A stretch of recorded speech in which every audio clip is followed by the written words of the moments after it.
Hello and welcome to Altenew Educators Video Hop. Since this is a video hop, like, comment, subscribe, and hop along to enter the fabulous giveaway. The theme this month is something blue, and I decided to play with the new release Pond Lilies layering die set on my card to create a dreamy blue pond scene. Now, this set comes with two lily pads and two flowers. However, I went ahead and die cut a few extras. For my card base, I am using the Sweet Dreams ink set to blend and create a fabulous background. I started with dewdrops on one corner and I just go along using Aqualicious, Steel Cave and Galactic Stream.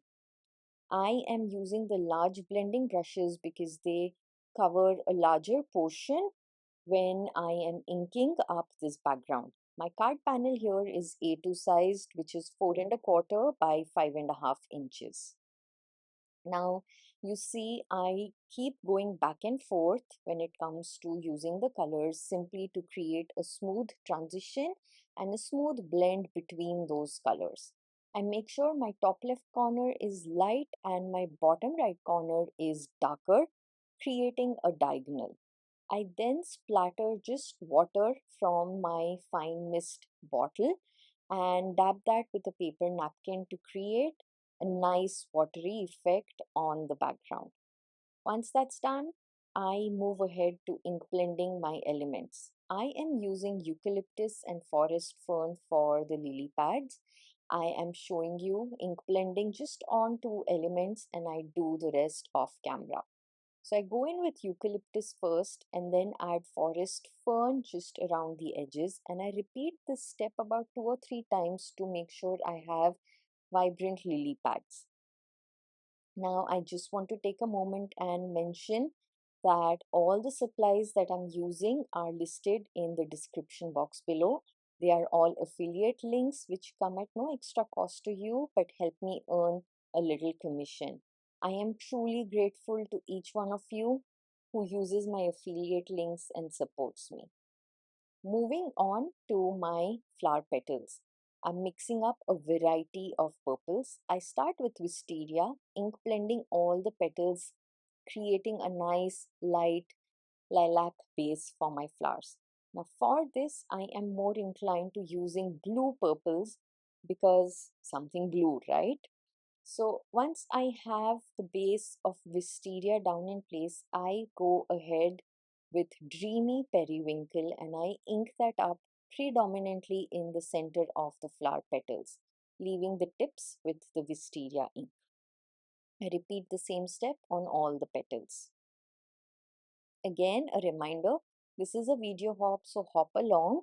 Participate by liking, subscribing and commenting on each designer's video and enter a fabulous chance to win some vouchers from Altenew.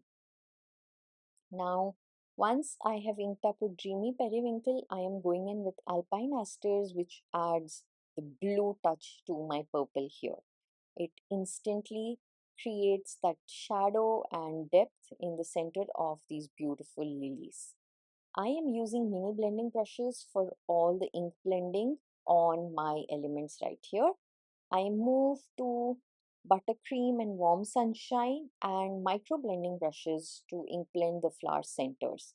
I add buttercream on all the elements that make the flower center and then move in with warm sunshine on the topmost layers to just create a distinction between the base of the flower center and the topmost layer.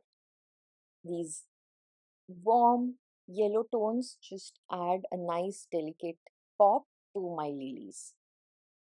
Now, once that's done, all I got to do is assemble them, and this is pretty easy following the layering guide and the keyhole system. I like to use liquid adhesive and I mainly add adhesive around the keyhole and glue my layers. So wherever I feel like there was less adhesive, I just make sure to go back in again and repeat the step to create layered lilies. And like I mentioned, I have die cut some of the flowers multiple times. I will be using 3 flowers and a few extra lily pads for my composition. So with those layers down in place, my first bloom is ready, and that is a look at that particular lily.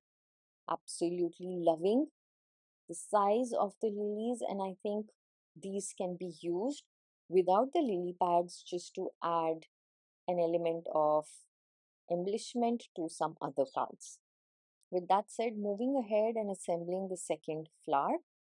And once I am done with that, all I got to do is complete the composition and finish this card.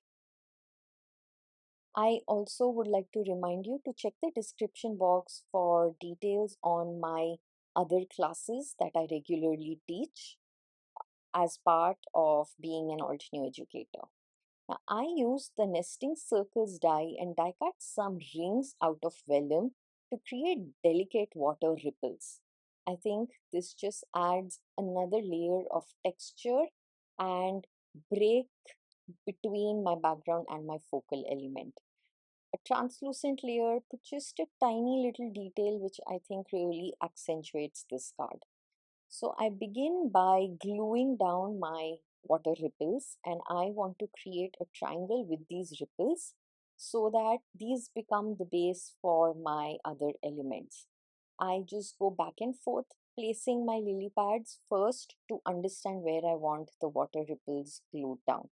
Once I'm happy, I then go ahead to adhere the other elements. Now, some elements are glued using liquid adhesive, while some others with foam tape. I do this intentionally to add more depth and dimension between the various layers. This just creates more texture and interest in this card without adding any more elements. So, with that said, I am just playing back and forth with all the elements like you can see, and my tweezers come extremely handy to pick and kind of place all the elements where I need them. Once that is set, you can see I begin gluing down the lily pads and adding all of the elements to my card. The flowers too have foam tape for extra depth and dimension, making the flowers kind of distinguished from the lily pads and creating beautiful shadows on the card, mimicking a nice pond scene. So at this stage, while I was kind of just gluing with liquid adhesive and placing all my lily pads down, I realized I want some splatter and I don't want that splatter on the flowers. So I had already adhered that topmost lily, so I don't remove that. But without adhering the other two, I go in with my metallic pan set and add splatters with the pearl color just to create delicate touches and interest on the card. So once I have those splatters down in place, I go back in and adhere the other two lilies down on my card. I'm using Build a Garden Flourished Flora for my sentiment, which I've stamped with galactic stream on white cardstock and ink blended with dewdrops because I wanted it placed at the top left corner. I use liquid adhesive and adhere that down in place and embellish this card with some iridescent gem sparkles. With that done, here is a closer look at the depth, dimension, and details on this beautiful pond scene, created all with shades and tones of blue. I hope that this inspires you to use your set and create some gorgeous cards. Until the next time, take care and bye bye.